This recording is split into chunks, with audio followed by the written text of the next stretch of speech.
Today, we're looking at something really fascinating. What happened right after Sri Ramakrishna passed away? Those first steps, kind of uncertain, towards forming his monastic order. Yeah, the sources you've given us, these excerpts from the life of Sri Ramakrishna biography, they paint quite a picture. It's this story of incredible loss, but then also this amazing resilience. Right, and how this powerful movement kind of grew out of that. But the first big hurdle, it seems, right off the bat was just, what do we do now? Specifically, how to handle Sri Ramakrishna's relics. That seems to have been the immediate focus amidst all the grief. It really was. And it's striking because it wasn't just a spiritual question, but a very practical one too. What to do with his physical remains. And this immediately showed, well, different viewpoints within that early group of followers. You had the householder devotees on one side and then the younger disciples. Exactly. Different ways of showing reverence, different priorities perhaps. Yeah, the biography mentions the householders thinking about interment at Ramchandra Bhatt's garden in Kankurgachi. And the reason, pretty straightforward. They didn't have the money for a spot by the Ganges. Right, a very real-world constraint. But the young disciples, they had a different idea, did they? Maybe driven by that intense spirit of renunciation starting to bubble up. That's how it seems, their deep reverence, this feeling that they needed to dedicate themselves completely. It led them to take, well, most of the relics, to Balaram Bose's house. The plan was to set up regular worship there. And the ultimate goal. Immersion in the Ganges, which, is a hugely significant symbolic act in the Hindu tradition. That decision, I think, really shows the first glimmers of their monastic path. Interesting, though, that even with these different ideas, they didn't completely split off. The biography says the young disciples did eventually participate when the remaining ashes were interred at Kankurgachi on Janmashtami, wasn't it? That's right. So there was some coming together, some compromise. It wasn't like two totally separate camps refusing to engage. So regular worship got established in both places. Yes, which speaks volumes, really. It shows a period of, let's say, negotiation. Finding a way to honor everyone's feelings within that early fellowship. It wasn't just this smooth, single path forward. Right. It highlights the practical realities, even for a spiritual movement, just starting out, dealing with different perspectives, different needs. And maybe contrasts a bit with the total detachment the monks would later embrace. This was still a bit of a mixed community finding its feet. Okay, so after they sort of settled the immediate issue of the relics and worship, the next big question mark was, well, where do the young disciples live? Yeah, that Kasapur garden lease was expiring. Suddenly, things looked very shaky. Financial support started drying up, people were grieving. Some were apparently even told, maybe just go back home. Back to your families, your old lives. Which must have been, unthinkable for them. After being so intensely immersed in Sri Ramakrishna's presence. You can't just switch that off. No. The biography puts it quite starkly. It had made it impossible for them to return to the world in the way people expected. And it's right at this point, this really precarious moment. That Surendra Nath Mitra steps in. Yes. His intervention was, well, absolutely crucial. His offer seems extraordinary. Basically saying, look, let's rent a house. You guys can live together. I'll cover it. Just like that, offering a roof over their heads. An incredible act of support. And, that single act of generosity, that's what directly led to the first monastery. Yeah. At Baranagore. That's the real turning point, isn't it, Baranagore? It absolutely is. It became the crucible, you could say, where this fledgling monastic order really started to form. And the biography lists them, these early figures who gathered there. Gopal Jr., Sarat, Gopal Sr., Narendra, of course, Sasi Baburam, Niranjan, Tarak, Kali, Rakal, Latuv, Jogan, Sarada, Subad, Gangadhar, Hari, Tulasi. Quite a group. But they didn't all arrive at once, right? Some had gone home for a bit, or even off on pilgrimage. That's right. Some went to Vrindavan, for example. A very significant place for intense devotion. But Baranagore, it became this central point, a spiritual home base that pulled them back. And it solidified their commitment. It's where they started becoming, as the text says, real sannyasins. Exactly. It was more than just shared housing. Because they brought the relics there too, didn't they? Sri Ramakrishna's relics were moved to Baranagore. Yes. And they started regular guru worship, following the scriptures. That's a huge step. It sounds like it, formalizing things, moving from just being around the master physically to, structured monastic practice in his absence. Absolutely. It's the practical application of his monastic ideals taking shape. And this is where Surendra's support was just indispensable. The biography uses that great analogy. calling him the one who helped to lay the first brick of this citadel of monasticism. And looking after the infant monastery like a mother, it really captures his role beautifully. It wasn't just money, it was this bridge, this vital link between the monastic ideal and the lay support needed to make it real. That dynamic would be so important later on, too. Crucial. So Surendra provided the space, the foundation. But within that space, Narendra Nath, Swami Vivekananda later, of course, he really emerged as the leader, didn't he? Just as Sri Ramakrishna had apparently intended. Yes, the master had appointed him their guardian. And Narendra took that responsibility incredibly seriously. Yeah. Even while dealing with his own family issues. He was actively going out and bringing back the others, the ones who'd maybe gone home or were wavering. He was. The biography uses really strong language, drag them from their studies, injecting into their drooping hearts the fiery message of renunciation. Wow. Sounds intense. Forceful, even. It probably needed to be, to cut through those old ties, those societal expectations they were still carrying. He wasn't messing around. And how did he do it? Persuade them. Well, he used everything he had. Sri Ramakrishna's teachings, of course, but also deep discussions, singing, chanting, creating this intense spiritual atmosphere at Baranagore. Trying to reignite that fire they'd felt with the master. Exactly. And slowly, they started to see it more clearly, this fundamental conflict, between the pull of the world and this deep calling for total renunciation. It couldn't have been easy, though. Families must have been worried, confused. Oh, absolutely. The text mentions guardians and relatives coming to Baranagore, pleading with them, trying emotional appeals. Yeah. Come home, get back to your studies. What are you doing? But their minds were made up by then. It seems so. Forged in that fire, like you said. Rakal's response to his father is just stunning. What did he say? Something like, why bother coming here? I'm fine.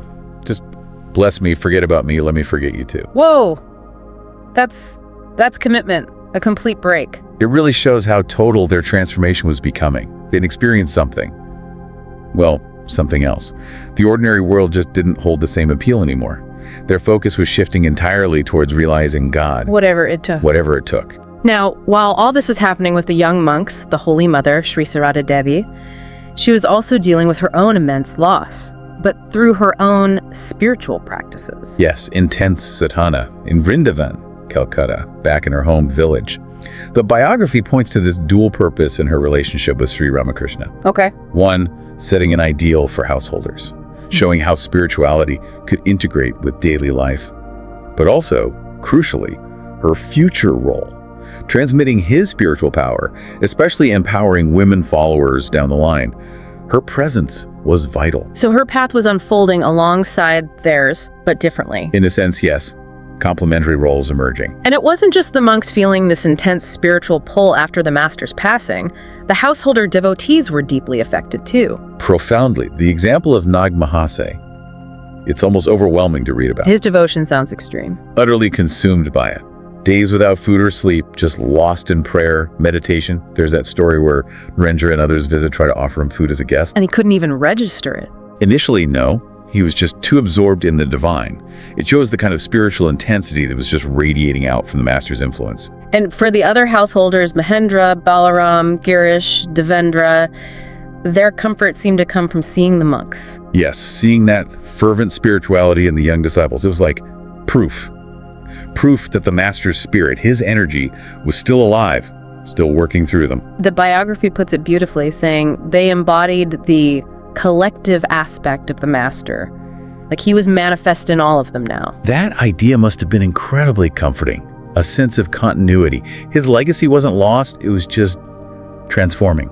Then there's this gathering at Antpur, end of 1886, at Babaram's mother's house. This seems like another really key moment. Oh, definitely. A major turning point for solidifying the brotherhood. What happened there? The text talks about this real peak of spiritual energy among them. Yeah. And get this, it climaxed on Christmas Eve. Christmas Eve, really? Yeah, they held a vigil around a big fire, a Duni fire, and Narendra led passionate discussions about the life of Jesus Christ. Talking about his teachings, his renunciation.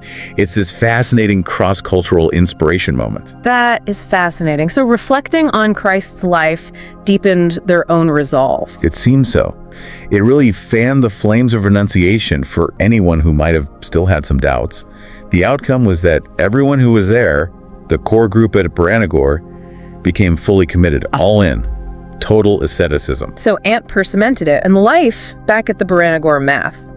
The biography describes it as, well, pretty extraordinary. Days of elimination, rapture, and ecstasy. That's the phrase used. It sounds like the master's physical absence just made their internal quest even more intense. And their lifestyle reflected that. The austerities sound severe. Extremely. Food was incredibly simple. Boiled rice and leaves, maybe some salt, sometimes fasting completely, just praying and singing. Clothing too, right? Minimal. Barely anything. Yeah. One main cloth, maybe a couple of loincloths. That's it. They spent hours in meditation, day and night, even going to the nearby cremation ground at night to practice. A place strongly associated with detachment in India. Exactly. It was this period of intense, almost, you could say, madness for God realization. Their whole focus was internal. Character building and realization, the text says, not focused on preaching yet. Not at all. That would come later. Right then, it was all about forging themselves spiritually. And Narendra was guiding this, not just spiritually, but intellectually too. Broadening their horizons. Yeah, discussions on comparative religion, philosophy, history, even science. He wasn't just creating meditators, he was shaping thinkers, future leaders with a wide perspective. Grounding their intense spirituality with intellectual understanding. Precisely. And while Narendra was doing that, you had figures like Sasi. Ah, yes, the mother of the math. Swami Vivekananda called him the main pillar. His role was utterly vital. Just selfless service, cooking, cleaning, looking after everyone's basic needs. Which freed up the others for their intense practices. Totally. Without Sasi, the whole thing might not have functioned. He embodied that karma yoga ideal selfless action. The text also mentions others, like Rakal deep in vairagya, detachment, Kali absorbed in study. So different temperaments, different paths, but all within this shared, intense environment. United by this burning desire. And eventually, that desire led them outwards. To become wandering monks, Parivrjakas. Exactly, relying completely on God, traveling across India.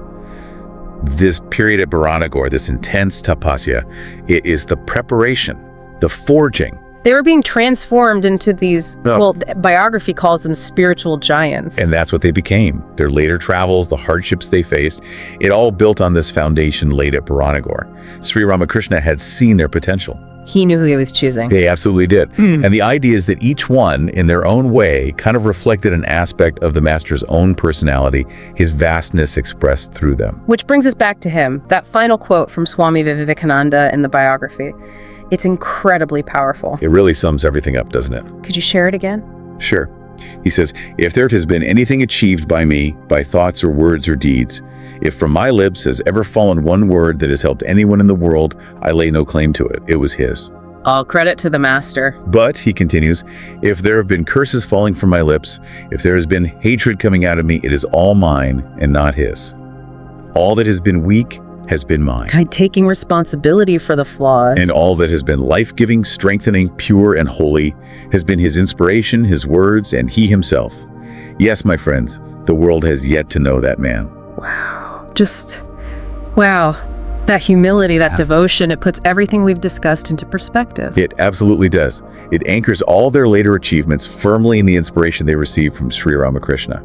So wrapping up this deep dive then, it's clear that this period right after Sri Ramakrishna's passing, which must have felt like utter darkness and confusion initially. A time of profound loss, yeah, and real uncertainty. It paradoxically became the very ground where this new monastic order took root. It wasn't easy. They faced challenges, grief, finances, doubt. But through their sheer dedication, the unwavering commitment of these young men, and that crucial, timely help from lay devotees like Surendra Nath Mitra, and Narendra's leadership, guiding them, pushing them, the foundations were laid, right there in Baranagore. Under these incredibly tough circumstances, the seeds of a global movement were sown. And what stands out, I think, is that intensity, that collective focus, that unshakable belief in their path, even when everything seems stacked against them. It's pretty remarkable. It really is. Which leaves us with a thought for you, our listener. Think about the power of that kind of shared purpose, that unwavering belief, especially when facing loss or big uncertainties in your own life. What can we learn from this small early community about dedication to an ideal, about finding strength together, something to ponder? Definitely food for thought. Thank you for joining us for this deep dive. I hope you like this chapter. We need volunteers and sponsors to create content with even better quality and with more variety. If you wish to join this initiative as a volunteer or sponsor, please click the links given in description below. To help us reach more viewers, please like, comment, share, and subscribe to Biography Central. Thank you for your time. It means a lot. Namaste.